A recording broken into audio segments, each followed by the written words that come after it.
We could talk for hours about Mum, recounting so many happy memories and stories, and we were so lucky to have been able to do that with her in her last months.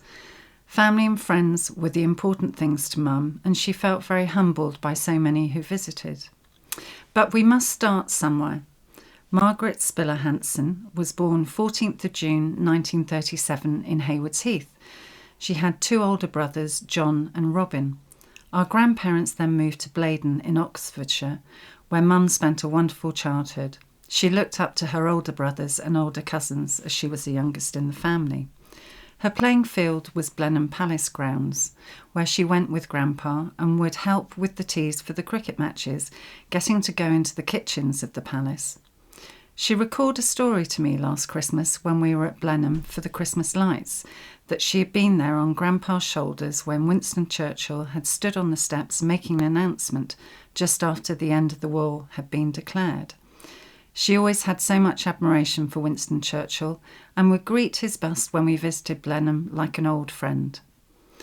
Mum was a fine tennis player in her youth, winning cups at school and something that she kept up over the years, playing with Pat and Ann David, Janet Saunders, to name a few, and then in Sandhurst winning the Whiteman Cup one year.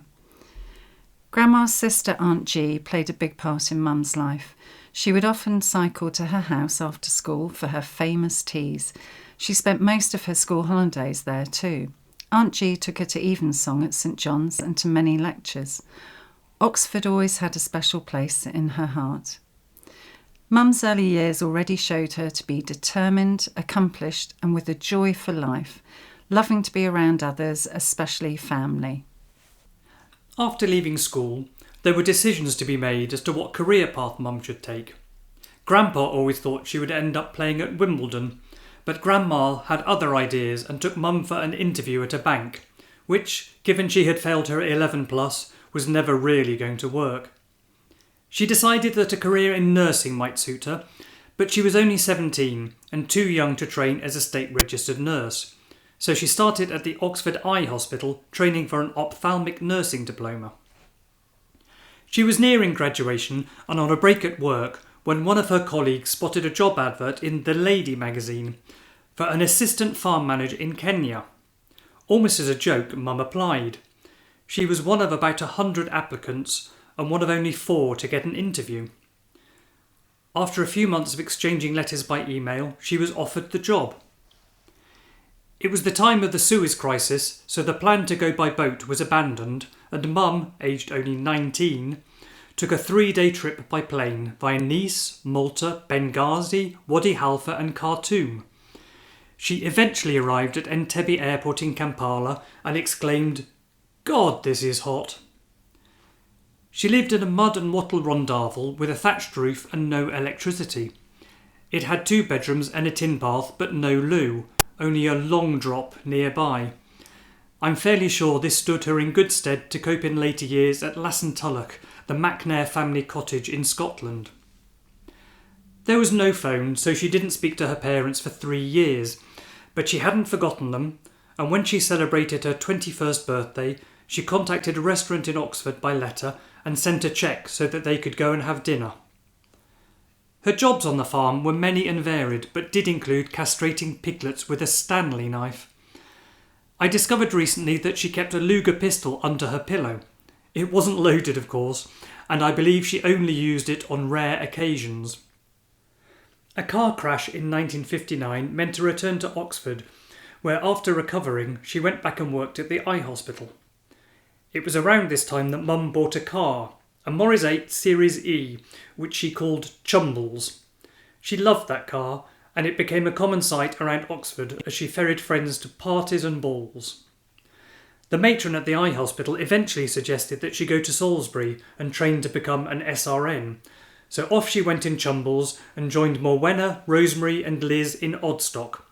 She was a bit older than most of the other student nurses, so they called her Gran. One day, when she was working in theatre, she had a sore throat, so she decided to go to the sickbay to see the dishy Dr. Usman. He wasn't there, and had been replaced by a certain Dr. Duncan Macnair. Mum was not impressed.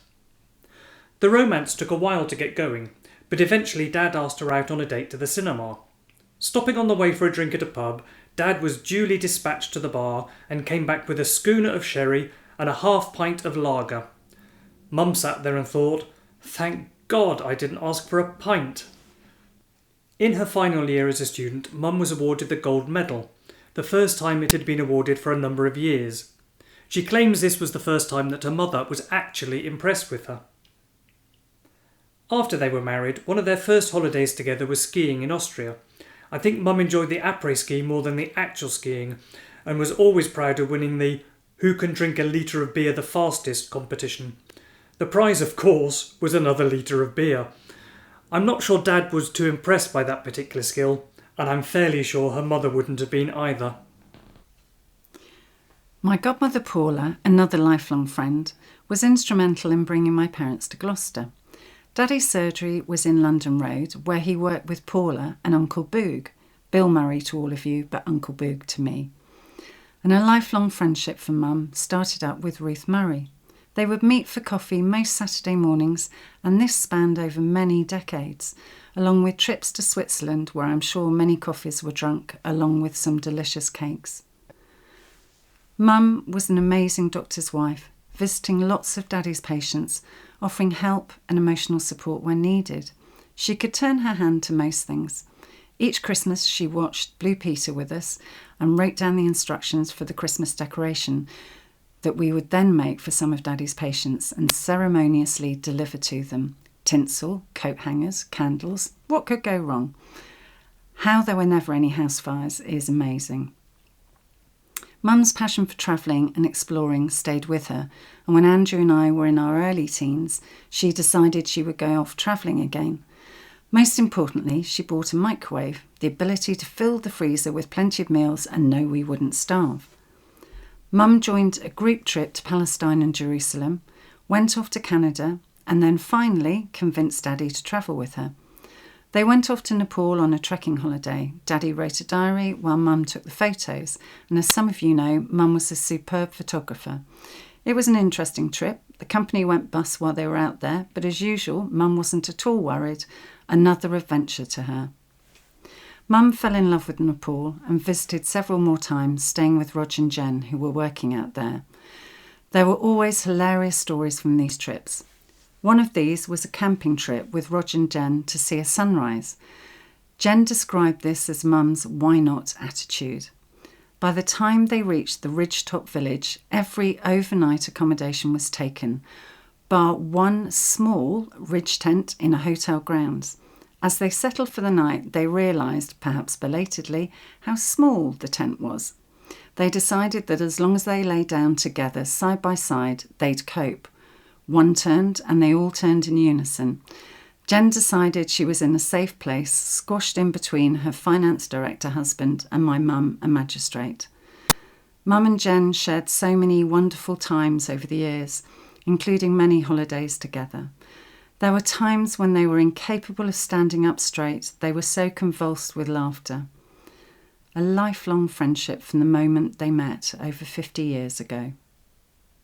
Mum always loved classical music, and the Three Choirs Festival was an important part of her life for many years. She helped organise all sorts of things, including garden parties during festival week, but it was actually on behalf of the County Magistrates Association that she got to go to a garden party at Buckingham Palace.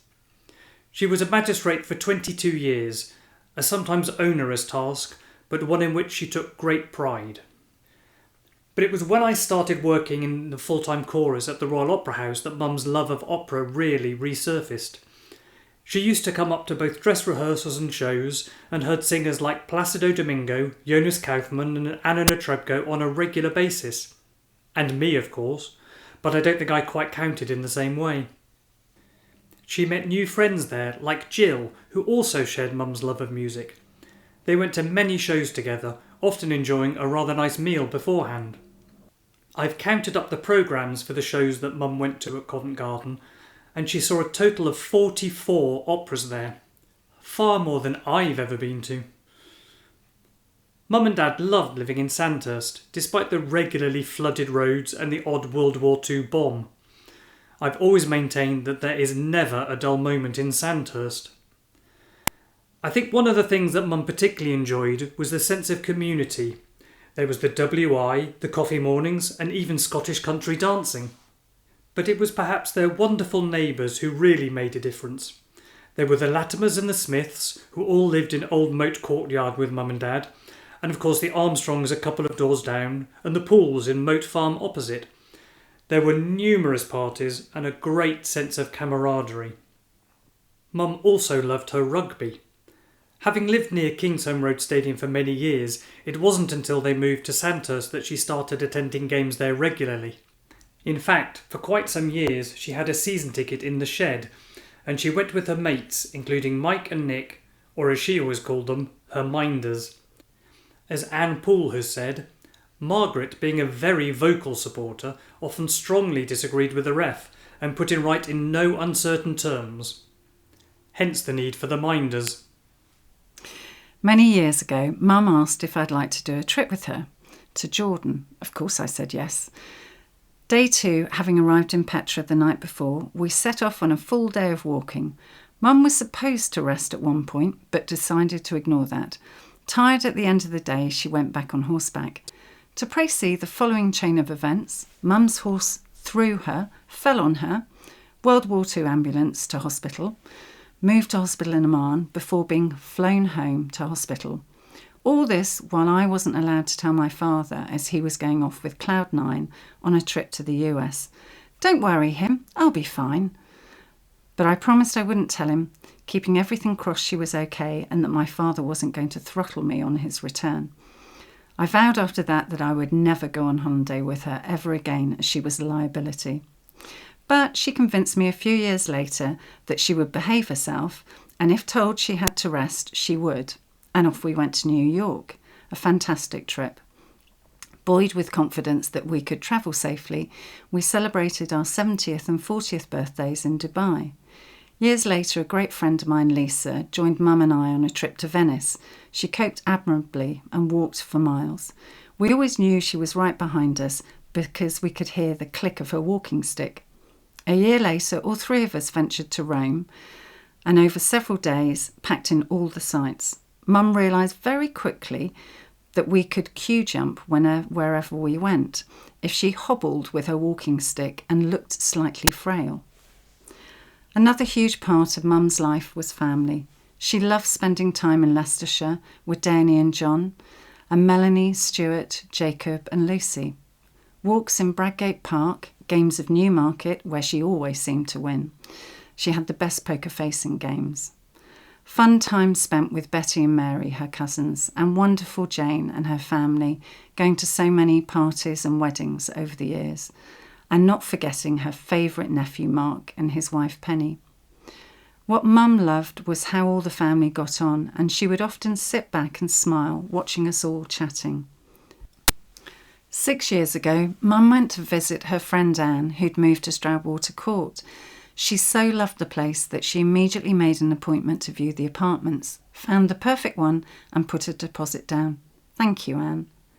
She threw herself into her new life. I remember her calling me after the first coffee morning she went to, saying she wasn't going to get involved in things but was just going to sit back and observe. Well, that didn't last for long. Mum valued the friendship she made in the house. The gang, as she called them, became great friends. She was a great organiser and doer and signed herself up for all sorts. She joined the Canal Trust, volunteering at the bookshed.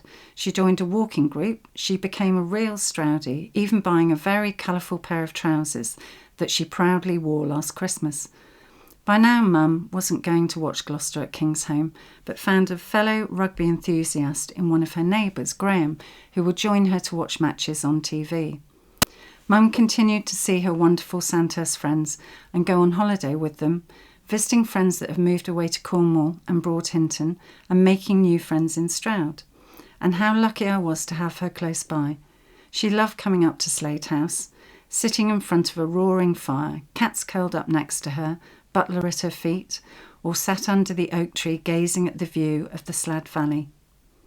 Mum's swan song was planning the Jubilee parties at Stroudwater this June. She loved every moment of it and wouldn't have changed it for anything. We have been so overwhelmed by all the lovely phone calls, letters, and cards sent. Everyone saying how positive, fun, inspiring, remarkable, and courageous Mum was, but overall how honoured so many of you were to be able to call her your friend. To quote one very close friend, just someone in our lives who made it a better place to be when she was with us. We feel so privileged and so lucky to have had such amazing parents. Mum, we will always love you, remember you and treasure you in our hearts.